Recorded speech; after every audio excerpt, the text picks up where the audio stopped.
శుభకార్యాలకు పూజార్ల కోసం వెతుకుతున్నారా? పూజారీస్.com లో అతి తక్కువ ధరలకే పూజార్లను ముందే బుక్ చేసుకోండి. వెంటనే కాల్ చేయండి. నమస్తే రమ్మగారు. నమస్తే చెయ్యి. రమ్మగారు ఏదైనా మంచి స్టోరీ చెప్తారా? నందో రాజా భవిష్యత్తు. ఇది మనం వింటుంటాం. అవును. దీన్ని ఎక్కడ వాడతాం సాధారణంగా? రేపేమవుతుందో తెలియదు, రేపేదైనా జరగచ్చు. దీన్ని మనం ఏమో గుర్రం ఎగరవచ్చు అనే విషయంలో కూడా దీన్ని వాడుకుంటాం. ఇప్పుడు ఉన్న ఈ సిచ్యువేషన్ ప్రకారం చూస్తే జీవితం మీద ఆశ లేనట్టు అయిపోయింది, ఇంకేం లేదనిపిస్తుంది. అట్లా నేలకోలుకు వచ్చేసి నిరామయంగా బిక్కామయంగా అయిపోయిన ప్రపంచం ఒక 6 నెలలు, సంవత్సరం, 2 ఏళ్ళు గడిచేసరికి మళ్ళీ మొలకలు వచ్చేస్తాయి చేయ, మళ్ళీ మామూలు అయిపోతుంది. ఏవో కొత్త ఆశలు వచ్చేస్తాయి. మనం ఏంటంటే తాత్కాలికంగా నమ్మము. రేపు అక్కడేదో అద్భుతం జరగబోతుంది, అద్భుతం కాదు మార్పు వస్తుందని కూడా నమ్మం. అవును అవును. నమ్మక ఏం చేస్తారు ప్రజలు? ఓ పిల్లాడు పిల్ల ఉంటారు, చిన్నపిల్లలు, భర్తతో ఏదో తగాదా, అత్తగారితో ప్రాణాలు తీసేసుకుంటారు. కొద్దిగా ఓపిక పడితే భర్తలో మార్పు రావచ్చు, అత్త మామ పరిస్థితులే మారిపోవచ్చు, వాళ్ళు పోవచ్చు, వీడు పోవచ్చు, ఇది కావచ్చు, ఎక్కడి నుంచి డబ్బు వచ్చి పడిపోవచ్చు, ఏమిడైనా జరగచ్చు కదా. కానీ మనం దాని మీద ఆశ పెట్టుకోం. అసలు వెయిట్ చేయండి అమ్మగారు. ఇప్పుడు కోపమైనా చూడండి, కోపం వచ్చిన వెంటనే వాళ్ళని అడిగేసి కడిగేసి ఏదో ఒకటి చేసేయాలి. మనకి బాధ కలిగిన ఏ పూట కూరుకుంటే రేపొద్దున వాళ్ళే సారీ చెప్తారు, జరగచ్చు. సారీ చెప్తారు. చచ్చినా మనం ఆగలేమండి. ఈ వాక్యాన్ని ఆ సందర్భంలో వాడతారు. ఇది ఎక్కడిది అని నాకు ఎప్పుడూ డౌట్. ఈ నందోరాజా భవిష్యత్తు అని ఈయన పేరేంటి, విశ్వనాథ సత్యనారాయణ గారిది ఒక నావెల్ కూడా ఉంది. ఎప్పుడు నాకు సందేహం, సంతమామలో ఒక కథ దొరికింది. అదే రియల్ అని నేను అనుకోను, కానీ కనెక్షన్ బాగుంది. పూర్వం ఉత్తుంగభుజుడు అని ఒక రాజుగారు ఉండేవాడట. ఆయనకి 2 భార్యలు, పెద్ద భార్యకో కొడుకు, చిన్న భార్యకో కొడుకు కూడా ఉన్నారు. చిన్న భార్య అంటే మహాద్భుత సౌందర్యవతట ఆవిడ. పెద్ద భార్యను వివాహం చేసుకున్న తర్వాత ఆవిడ పట్టపురాణి అయ్యాక ఈయన ఎక్కడో వలపించుకుని ఆవిడని చేసుకున్నాడు రెండో భార్యని. ఆవిడ ఎంత అందగత్తో, పెద్ద ఆవిడకి అసలు ఏమీ విలువ లేదు, మర్యాద లేదు, గౌరవం లేదు. భర్తకు ఆవిడంటే ప్రేమ లేదు. పెద్దవాళ్ళు చేసిన పెళ్ళి, ఇది నేనే ప్రేమించి చేసుకున్నా అని ఎప్పుడూ చిన్న భార్యకే పట్టం కట్టేవాడు. ప్రేమగా ఉండేవాడు, ఆవిడతోటే స్పెండ్ చేసేవాడు, ఈవిడిని కసిరేసేవాడు. ఆమె ముందు ఈవిడిని ఎప్పుడు చిన్నబుచ్చేవాడు. అట్లా చేయకూడదు.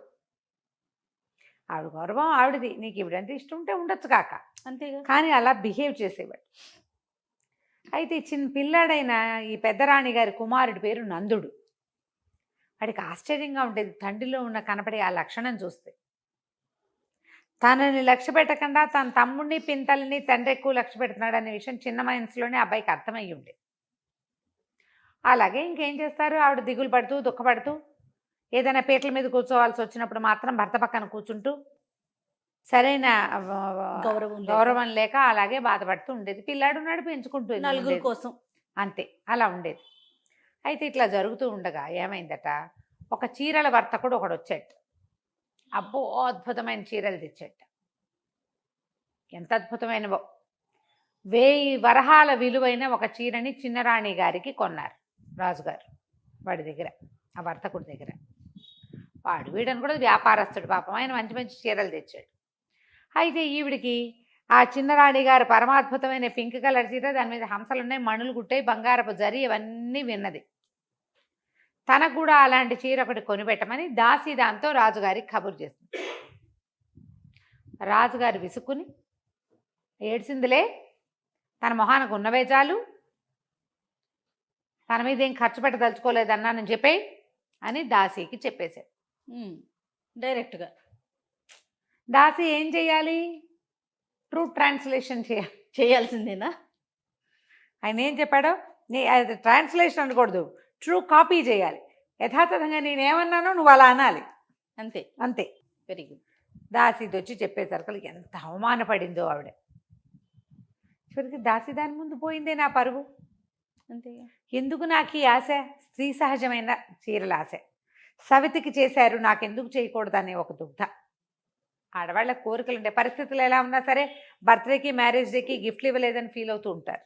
ప్రత్యేకంగా ఆ రోజు గుర్తుపెట్టుకుని ఏమీ చేయలేదని. ఓ పక్కన వీళ్ళు కొట్టుకు చచ్చిపోతూ ఉంటారు, అయినా సరే అలా అనిపిస్తుంది.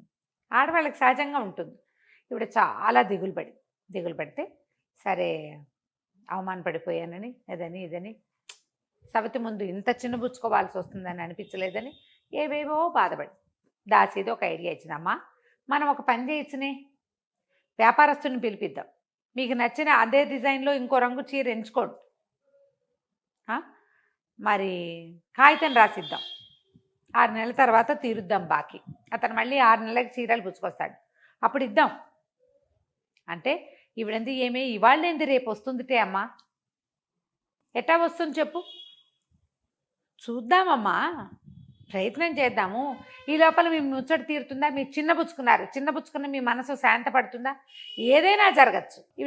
ఆవిడ ఏంటంటుందంటే రాజుగారి నుండి చిన్నబుచ్చడమే వెలితి, ఇంకా చీరలు నగల వెలితికి నేను ఎందుకు బాధపడాలి అంటే ఈ అమ్మాయి ఒప్పుకోలే. అమ్మాయి ఏదైనా జరగచ్చు. ఏమంది, ఉత్తుంగ భుజనాశోవా దేశకాల విపర్యయ మణిగ్వర వినాశోవా నందో రాజా భవిష్యతి అని చెప్పింది. సంస్కృతం ఎంత బాగా చెప్పింది చూడు. అప్పట్లో అందరికీ సంస్కృతాలు వచ్చు, దాసీలకి వచ్చు. నమో నమః. ఏమంది, ఉత్తుంగ భజనాశోభ, ఉత్తుంగ భుజుడు ఉన్నాడే మన రాజుగారు, పోవచ్చు. దేశకాల విపర్యయ, ఈ దేశంలో రకరకాల మార్పులు రావచ్చు. మణిగ్వర వినాశోభ, వణిగ్వరుడు ఉన్నాడే పెద్ద వ్యాపారస్తుడు చీరపుచ్చుకొచ్చాడు, వాడు పోవచ్చు. లేదా నందో రాజా భవిష్యతి, నందుడు రాజు కావచ్చు. 6 నెలల్లో ఏదైనా జరగచ్చుగా. 6 months తర్వాత మనకి ఇవాళ ఏం తెలుసు, ఎంత తెలివిగలదండి అని ఒప్పించింది. ఏదో ఒకటి అవుతుందిలేమ్మా, ఆనాటికి చూసుకుందాం, ప్రస్తుతానికి మీరు సంతోషంగా ఉంటారు అన్నది. అంటే సరే ఒప్పుకుంది. అప్పుడు ఏం చేసింది ఆవిడ, మా వర్తకుడిని పిలిపించింది. వర్తకుడిని పిలిపిస్తే వర్తకుడు వచ్చాడు. పెదరాణి గారు పిలిస్తే రాడు, గుండె చెరువా పెడేది, అదే కదా కావాల్సిందే. చీరలు చూసింది ఆవిడ, ఒక మంచి గులాబీ రంగు చీర సెలెక్ట్ చేసుకుంది. అక్కడి నుంచి 6 నెలల తర్వాత బాకీ ఇస్తామని ఒక తాటాకు ముక్క మీద కుమారుడి పేరుతోటి బాకీ రాయించింది. పద్దు రాజకుమారుడు రాసిన కాగితం మన దగ్గర ఉందంటే ఎంత గొప్ప, ఏం కథ మరి కదా. అందుకని ఆయన రాయించుకున్నాడు. చిన్న తాటాకు ముక్క మీద రాశారు, ఫలానా చీర బాకీ 6 నెలల తర్వాత వర్తకుడు మళ్ళీ వచ్చినప్పుడు ఇస్తాము. ఎందుకంటే ఒక చీర రాజుగారు ఆల్రెడీ 1000 వరహాలు పెట్టి కొన్నాడు కదా, ఇది 2వ చీర, బాగుందిగా. సరేనని ఆ తాటాకు ముక్క ఆయన చేతిలో పెట్టింది. ఆ చీరను చూసి ఎంతో సంతోషం వచ్చింది. చక్కగా కట్టుకుంది. 5 నెలలు గడిచేసరికి ఏమైంది, ఉత్తుంగ భుజుడికి అనారోగ్యం మొదలైంది. ఆయన పెద్దవాడు బాగా. ఈ ఒక స్త్రీ మీద వ్యామోహము, రెండో వాళ్ళని నెగ్లెక్ట్ చేయటము, అవన్నీ ఏజ్ పెరిగే కొంతకి వస్తాయట అట్లాంటి లక్షణాలు. పెద్దది ముసలిదైపోయింది, చిన్నది ఎంగుగా ఉంది లాంటి భావాలు. ఈయన అనారోగ్యం వచ్చి బాగా ఇబ్బంది వచ్చేసింది ఆయనకి. అక్కడి నుంచి మంత్రుల్ని అందరినీ పిలిచి, నా పరిస్థితి బాగుండలేదు, రేపు కనుక నేను నశించిపోతే చిన్నరాణి రాజమాత అవుతుంది, చిన్నరాణి కొడుకే పట్టం కట్టండి అని చెప్పాడు. కథ మారిపోబోతోంది, చాలా గొడవ అయిపోయింది. సడన్గా ఒకరోజు తెల్లవారేసరికి ఆయన లోకాంతర్గతం అయిపోయాడు, లోకాంతర్గతుడు అయిపోయాడు. అయిపోగానే దేశం అంతా గగ్గోలెత్తిపోయారు. ముందు రాజుగారి కర్మలు కాండలు అన్నీ జరగాలి కాదు. అక్కడి నుంచి కర్మకాండాలు చేశారు. కర్మకాండాల్లో ఎవరిది పై చెయ్యి, సాధారణంగా జ్యేష్ఠుడు. పిల్లవాడు ఇంత ఎత్తునున్నాడు, 14 ఏళ్లవాడు, ఏదైనా చెబితే చెప్పినట్టు చేస్తాడు, వినయశీలి, ఒదిగి ఉండటం అలవాటైన వాడు. చిన్నరాణి గారి కొడుకు 10-12 ఏళ్ళు ఉన్నాయి, వాడు ఉరమని పిడుగు, పైగా గారాబం, ఇదని చేయాలి అదెందుకు చేయాలంటాడు, చిన్నతనం. 14 ఏళ్ళు వచ్చిన వాడు 12-11 ఏళ్ళ వాడి కంటే పెద్దగా ఉంటాడు సహజంగా. పిల్లవాడు బాగా ఆకట్టుకున్నాడు ప్రజల్ని. నందుడు చక్కటివాడు, బుద్ధిమంతుడు, జ్యేష్ఠుడు, రాజ్యానికి రాజు కావాల్సిన లక్షణాలన్నీ పిల్లాడిలో మూర్తిభవించున్నాయి, సార్వభౌమ లక్షణాలు కనపడుతున్నాయి. అక్కడి నుంచి మంత్రులంతా గూడు పుఠాణి చేశారు, మాట్లాడుకున్నారు. ఏమని, ఆయన అయితే చెప్పాడు, ఆయన ఆఖరి కోరిక మనం ఎట్టా తీరుస్తాం, ప్రజలు ఒప్పుకోవద్దు. అదే కదా, పోయినవాడు ఎలాగో పోయాడు, మీద వ్యామోహంతో చెప్పాడు. చిన్నపిల్ల, పోని వాడు పెద్దవాడైతే ఓ కథ, వాడేమో చిన్నపిల్లాడు, తల్లికి గోళ్ళంత మైమరుపు, వినదు మాట. ఈ పిల్లాడు అంతే, గారాబ పిల్లవాడు. ఈ అబ్బాయి ఏమో జ్యేష్ఠుడు, రాజలక్షణాలు మూర్తిభవించి ఉన్నాయి, జ్యేష్ఠుడు, పట్టపురాణికి పుట్టినవాడు, శాస్త్రాలు ఘోషిస్తున్నాయి, ప్రజలు చంపేస్తారు చిన్నరాణి కొడుకుని రాజుని చేస్తే అని చెప్పి వీళ్ళలో వీళ్ళు మాట్లాడుకుని, చిన్నరాణికి మాట్లాడే అవకాశం కూడా ఇవ్వకుండా పెద్దరాణి గారి కుమారుణ్ణి రాజుని చేశారు. కుమారుడు రాజైన సందర్భంలో 1 రోజులు సందడి చేశారు ఊరంతా. నెలలో వ్యాపారస్తుడు వచ్చాడు. డబ్బులు ఇచ్చేసారు. నా వ్యాపారస్తుడు వచ్చి రాజుగారికి కనపడితే తాటాకు ముక్క తీశాడు. నందుడు సంతకం పెట్టింది. 100,000 వరహాలు ఇచ్చి తన మాట మీద 13 సంవత్సరాల పిల్లవాడి మాట మీద 6 నెలలు ఆగినందుకు అదనంగా ఇంకొక 1000 వరహాలు బహుమానంగా ఇచ్చాడు. మరి రాజు అదే కదా, రాజు ఏదైనా చేస్తాడు. ఎట్లా చేయాలి? రాజుకు ఉండవలసిన గ్రాండియర్ అది ఉండాలి కదా, అంతేగా. ఆ వితరణ. ఆ వ్యాపారస్తుడు చాలా సంతోషించాడు, వెళ్ళిపోయాడు. నందుడు ఇలా రాజయ్యాడు. 6 నెలల్లో మన కథ మారిపోతుంది. సంవత్సరం వేచి ఉందాం, ఇంకొంతకాలం చూద్దాం అన్న ఆలోచన ఉంటే మీరు జీవితంలో హాయిగా కుదురుకుంటారు.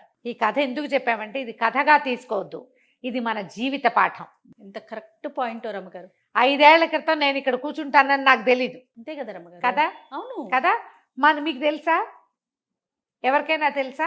మనం ఏంటి అనేది మనకి ఎట్లా తెలుస్తుందండి? తెలీదు. రేపేంటి అనేది కూడా నీకు తెలీదే. రేపేంటో నీకు తెలీదు. నీకు తెలిసిందేంటి? Sunday, Monday, Tuesday, Wednesday, Thursday, Friday, Saturday, అది తెలుసు, అంతేగా. కానీ రేపటిని నువ్వు ఊహించగలవా? నువ్వు ఊహించింది ఏది అవ్వకుండా ఒక కొత్తదయ్యే అవకాశం ఉంది. ఆశతోటి బతుకు, మాట విసరకు, తొందరపడకు, తొందరపాటు చర్యలు తీసుకోకు, అక్కర్లేని వ్యవహారాల్లోకి దెక్కు, కొంప ముంచుకోకు. అంతే కదా రమ్మగారు. ఇప్పుడు జీవితాన్ని చాలించకు.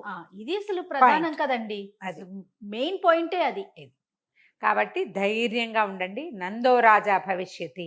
బాబా ఎక్సలెంట్ స్టోరీ అండి. మీరు అన్నట్లుగా స్టోరీ కాదు, దీంట్లో ఉన్న నీతిని జీవిత పాఠం ఇది, అంతే. చాలా బాగుంది రమ్మగారు. నమస్తే. నమస్తే జయ.